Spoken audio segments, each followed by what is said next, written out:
speaking about this topic. It's something that is very important for me.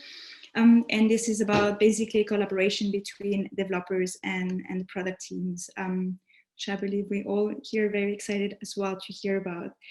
A few things about me first. So as Charlotte mentioned, I'm a deputy lead at the Holiday Paris group, which means I work very close with the product team, but also on a daily basis with developers. I'm not a developer myself. I used to organize tech events. I think I've been involved with developers for around 10 years now on a work basis, but also on a personal basis. Which means I think I've created or I gained a great empathy towards developers and the pain points they have. Because I also like to improve collaboration in general. That's something that I really enjoy doing. I wanted to find ways to improve collaborations between product managers and developers, and basically seeing how can PMs make the work of developers much easier, which is what I want to express now.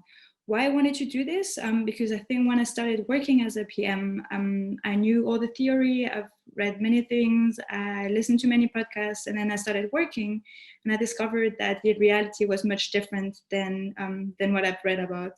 So it was kind of a bummer, because then I needed to see all the things and all the ways to make the collaboration work.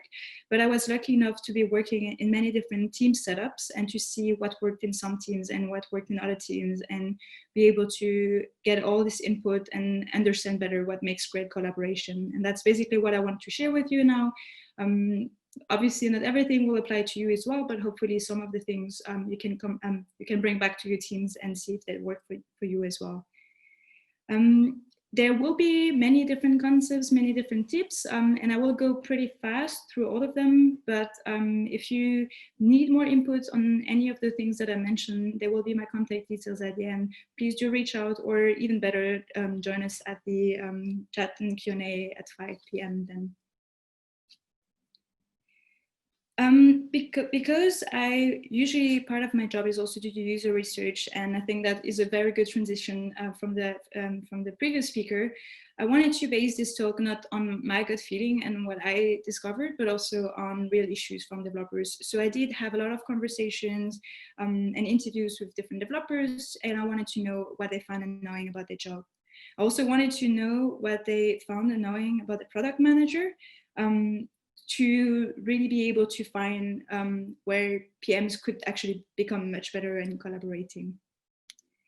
And this is basically the 7 themes that I found out in this data that I received. And I will share first the issues for each of those teams, but also then solutions that I suggest, that I've experienced, that I've implemented in my own teams. And sometimes they work, sometimes they didn't work, but hopefully some of them will work for you as well. So the first thing that came up is expectations or wrong expectations. I think this is pretty natural. We all have assumptions. We know they're wrong, but we still have them, and they cause many issues. And that could be assumptions about roles in a team. It happened to me that it took a developer 3 months to discover that in the team I was a product manager and not only a project manager. So that was on me as well, not for mentioning it early on, or maybe not making it very clear from the start on. But I can also be assumption about processes. Early on in my teams, I had the assumption that I would just put tickets in a board, and then people will pick those tickets, and they assumed that I would assign tickets. So obviously no ticket was picked on for first, but that's what I mean. Assumptions always bad, but even though we know it, we still have them. That's natural. There's still things that we can do to make this better. And first, that works really well if you join a new team, but also if you join a team a long time ago and you never had the chance to do it or never took the time to do it, you can still do this. And that's introductions. That's basically just taking the time to sit one-on-one coffees, now maybe over Zoom or any virtual video chats you have, but just take the time to speak with the team members, one after the other, introduce yourself, maybe speak about your expectations toward them, but also ask how you can help them in the team. Another great way I found was alignment meeting or team canvas, or the agile canvas. I will show you examples now of those two. So the first one is the team canvas. So that's a framework that you can use. You can also tweak it and make it work for you as you need it.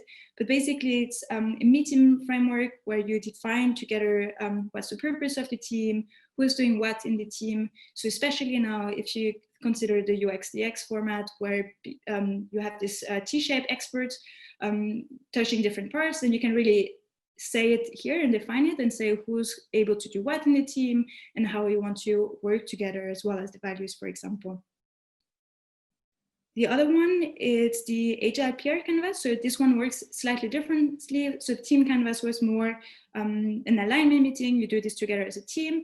And this one on the other side is something you do on your own, and then you present it to the team. So you can also just share it, but ideally you should present it. And that defines a bit better how you see yourself and how you define your goals. So that's, for example, the do's and don'ts, but also your hopes and fears.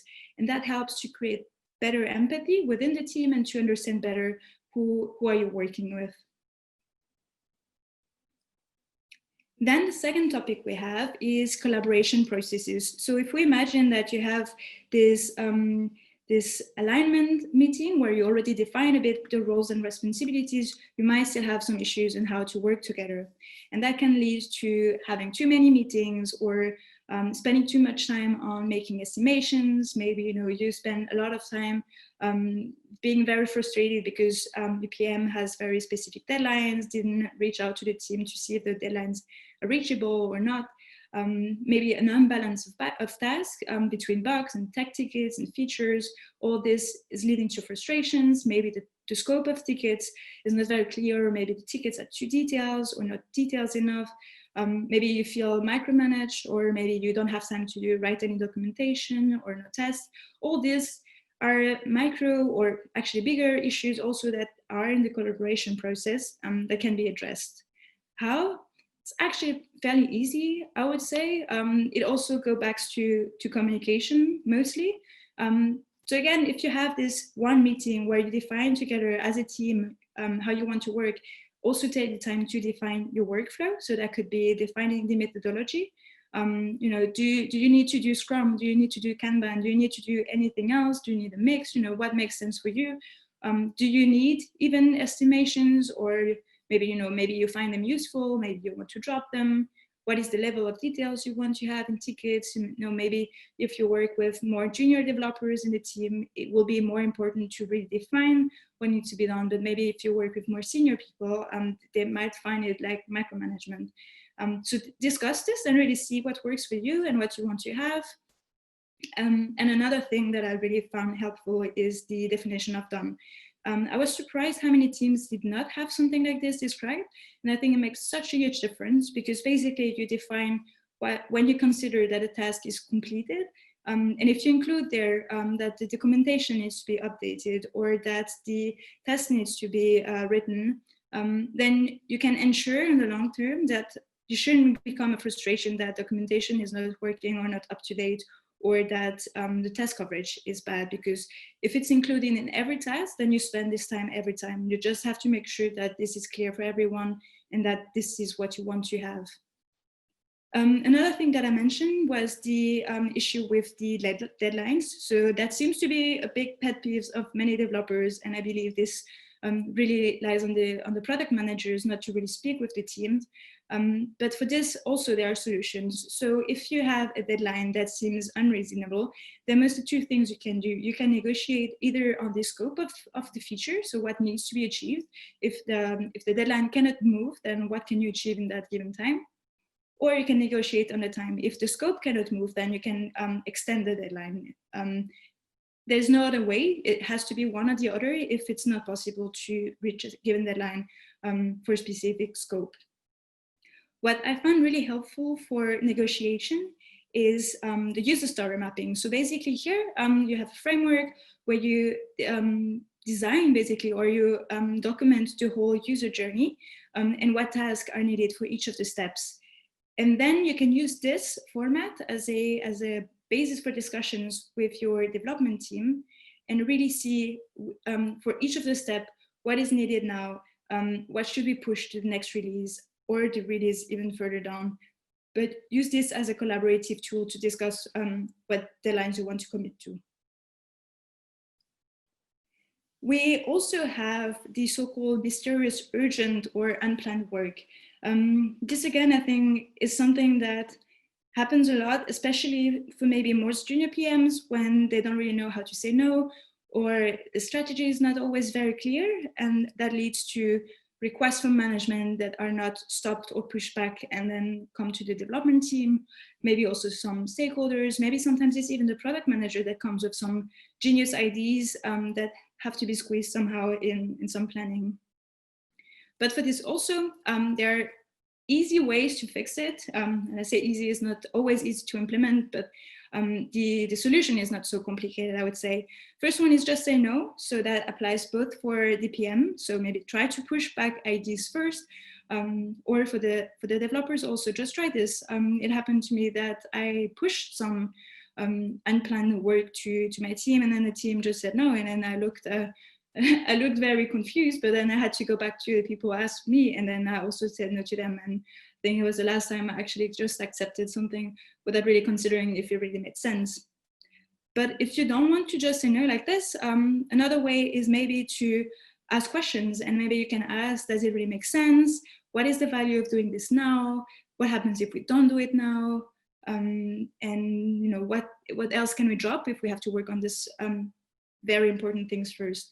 So really start a conversation, and maybe, you know, maybe the PM will discover, okay, they didn't have all the input they needed to have. Maybe they need more input. Maybe they need to do more homework, or maybe they do have answers and it really makes sense. And then it's much easier for you as a developer to understand why this needs to happen now.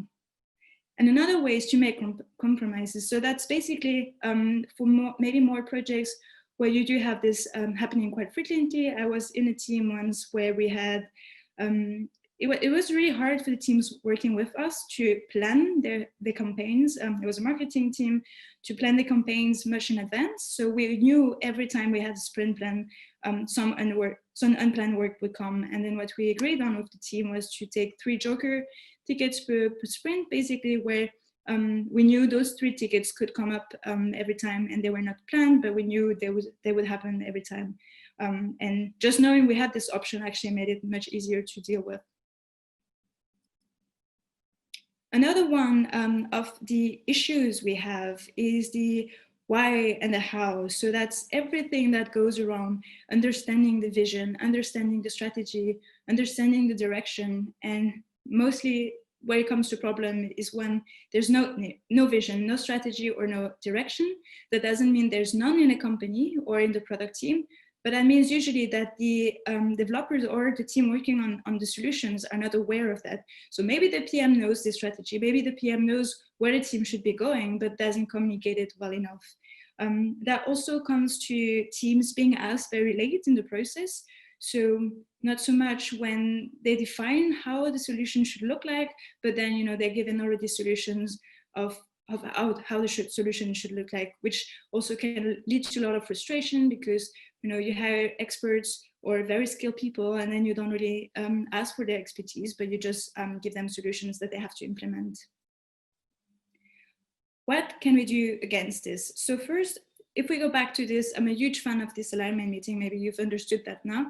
But that's basically when you start a project or when you start to work on a new product team, you want to align the team on what the goals are, what you want to achieve with the specific product. You know, what do you try to achieve for the users, essentially, and make sure that everyone understands that. I think it's essential that you have the time to ask questions, not only in this kickoff meeting, but in general, and ideally also from people involved in the strategy. So that could be if you have all hands meeting, for example, the people can ask questions there as well. Or if you have, you can organize maybe a fireside chat with someone from the leadership team where they can really answer questions from everyone in the team about where the company is going, where the product is going. Someone maybe from the product leadership team who can explain what do we want to achieve for users, and that should help the developers or the designers in the team to answer these questions when they arise then later on. Another tool would be OKRs, but also the product vision and research time. Those three, I will show you a bit more details. So OKRs, I guess this now is, everyone's familiar with OKRs. I'm not sure it works really in every company, and I'm not sure it should. I've seen many companies also doing Word versions and maybe not always very helpful ones. But essentially, if it's done properly, OKRs should be a way to ensure that every employee really contributes to the overall goals from a company, because as you see here in the graph, everything is linked to the company objective. So that also ensures that not only everyone should understand the why and the how, but also has a direct impact on that. There is another tool that is the product vision board, or product vision in general. This is, you don't have to use this specific template, but basically the idea is to have a one pager where you have all the essential information about your product. For example, who the product is for, who's the competition, what you want to achieve, how do you get revenue, these kind of things, on one page, on one board that is easy to access. Why is it important? Is whenever there will be questions on what solution to decide on or which way to go, then it's easy for the team to go back to this and then reflect and take their own decision. Because your job as a product manager is not to come up with all the solutions, right? It's to empower a team to build things that make sense for both the users, but also for the business. And this is possible if you give them all the information they need to have on a very easy access. And if you're a developer and you don't have this, maybe ask your PM, maybe they have it and they can share it. If you don't have it, maybe you can create it as a team. That's also a very nice exercise to do as a team, work on this together. And if you are a PM and you're not able to answer all these questions, then maybe you need to do some more work and then make sure that you do have all the answers in case some things pop up then in the path. The other concept is the dual track development. So the previous speaker also mentioned, this graph with discovery and delivery in terms of design. There's basically similar things for product development. So you have two phases. One is discovery, which is essentially about building the right things, and then the delivery, which is essentially about building the things right.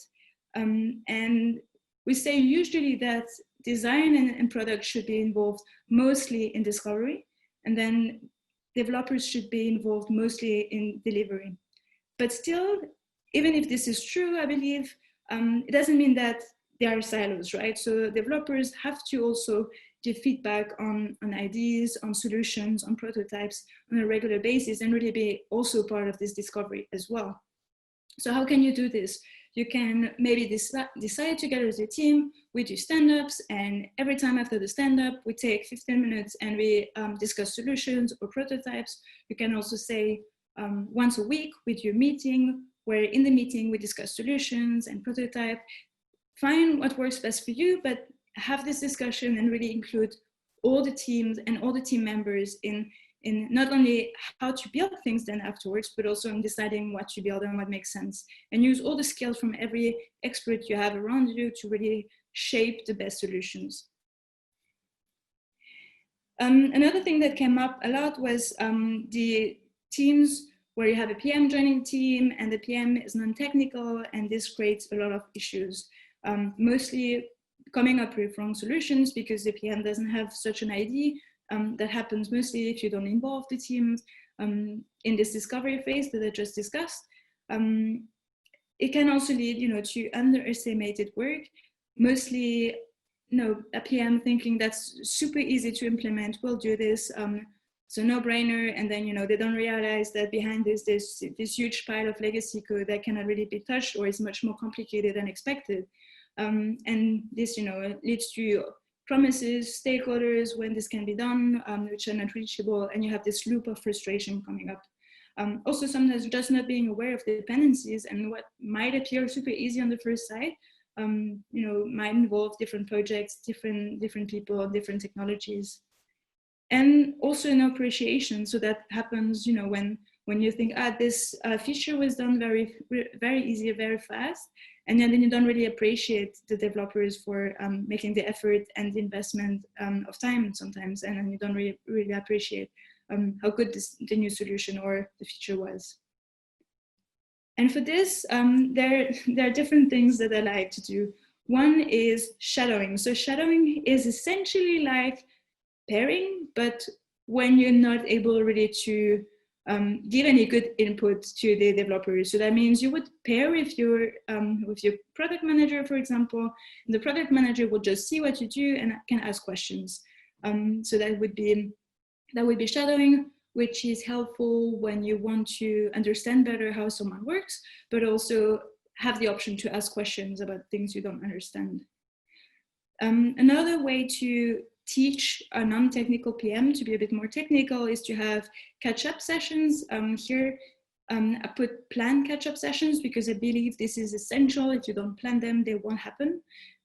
But having those catch-up sessions really help in a sense that you can have a dedicated person you can ask questions whenever you need. And that can be, for example, a CTO. I was once in a team where the product was very complicated and I had an hour every week to ask my questions to the CTO.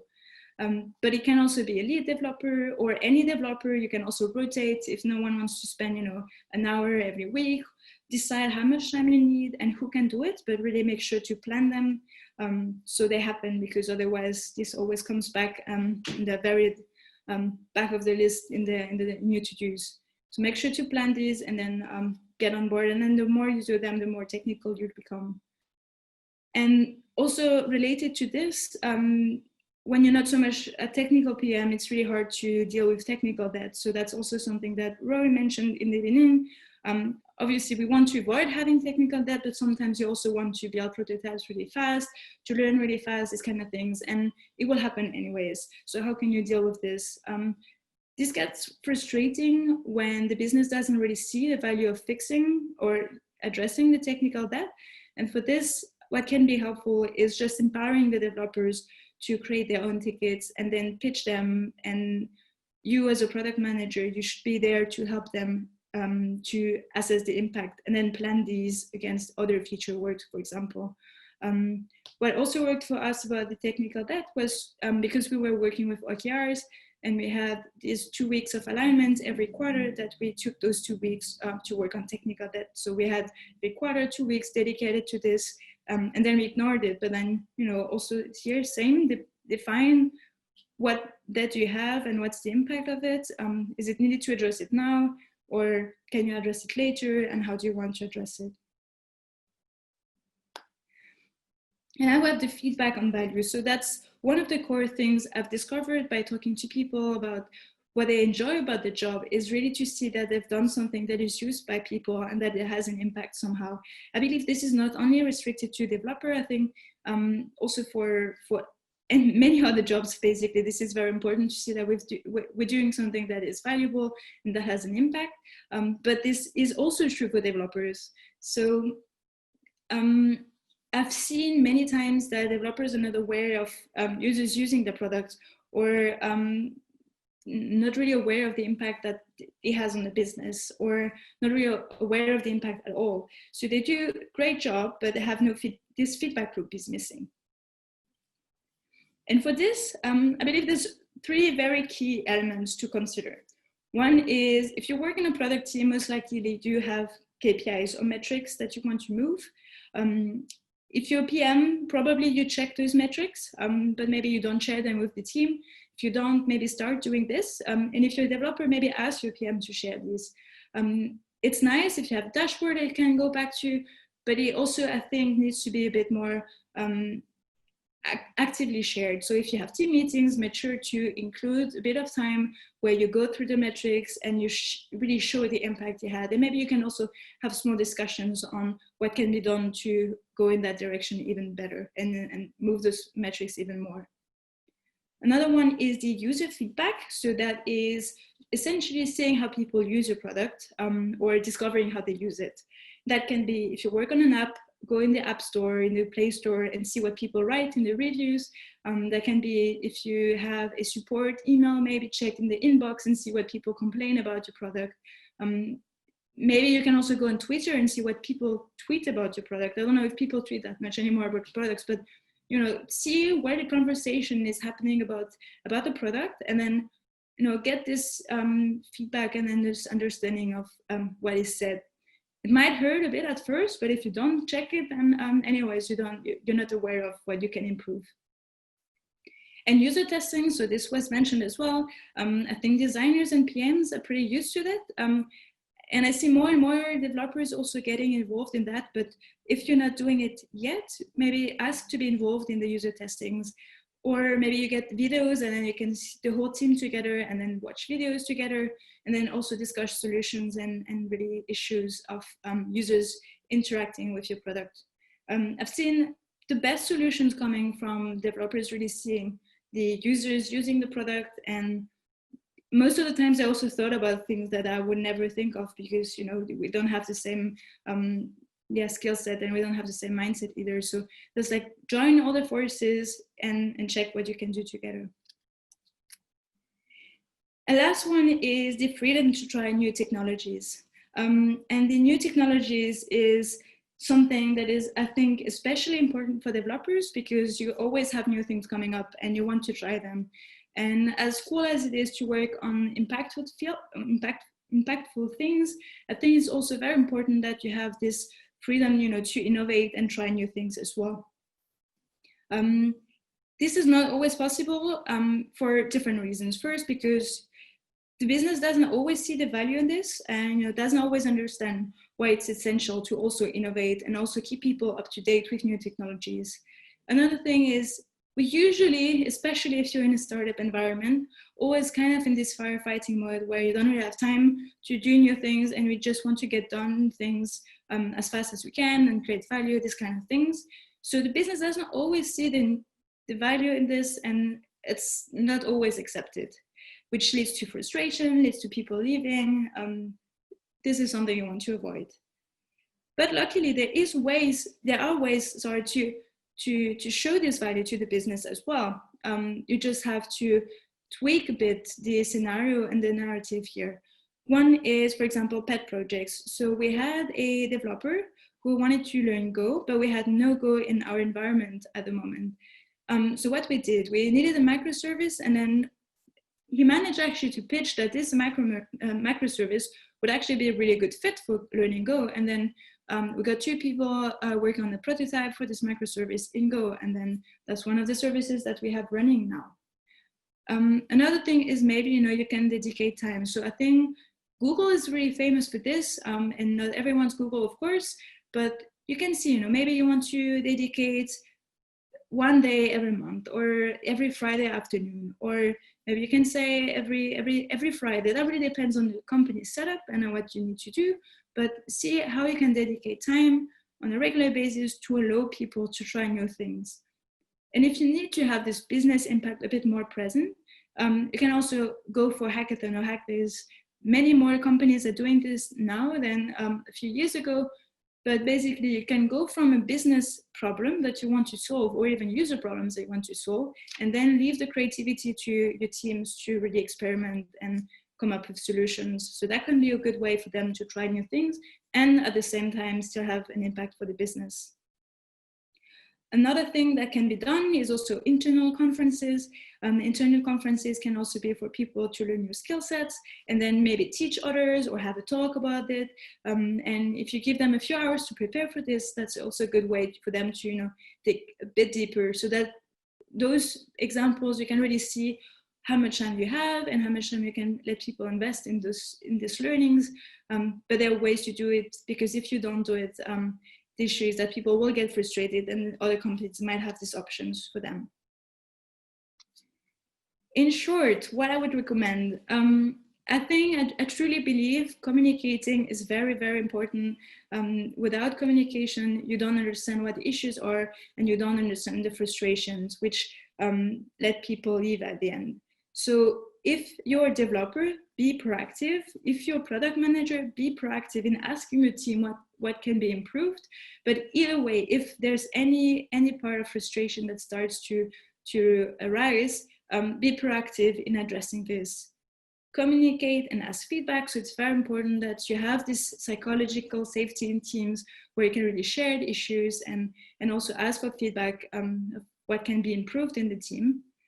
Define what's not working and see really what is the issue. If you feel you have too many meetings, is the issue the number of meetings or is the quality of the meetings maybe? As some of the things may be essential, maybe some things can be dropped, maybe the format can change. Really try to understand what the deep problem is and not only what is the tip of the iceberg. And then find a solution that fits to that problem. If you have a small problem, there's no need to have a heavy solution.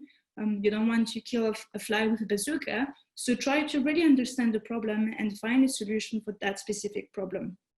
And obviously review and iterate as needed. I think if there's one thing that needs to be kept from all the agile methodology, that would be the retrospectives or any way to really reflect and iterate, because that's the only way you can manage it on a long term, I believe. Here are a few references that I mentioned. So if I share the links with you, you will have here all access to the different things I mentioned. Another one that I didn't mention is the Health Monitor for Teams from Atlassian. They have actually a website, even if you don't use Atlassian, they have a website full of super nice playbooks and tools that you can use to really, if you've never had any experience with assessing what can be done together as a team, highly recommended, super helpful.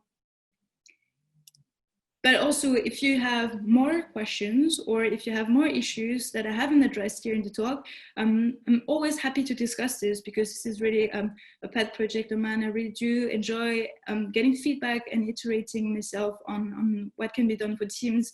So do share it with me or join at 5 and let us discuss this. Here are the details where you can reach me, share your feedback, ask questions, and I'm happy to have a conversation about this with you as well later. Thank you very much.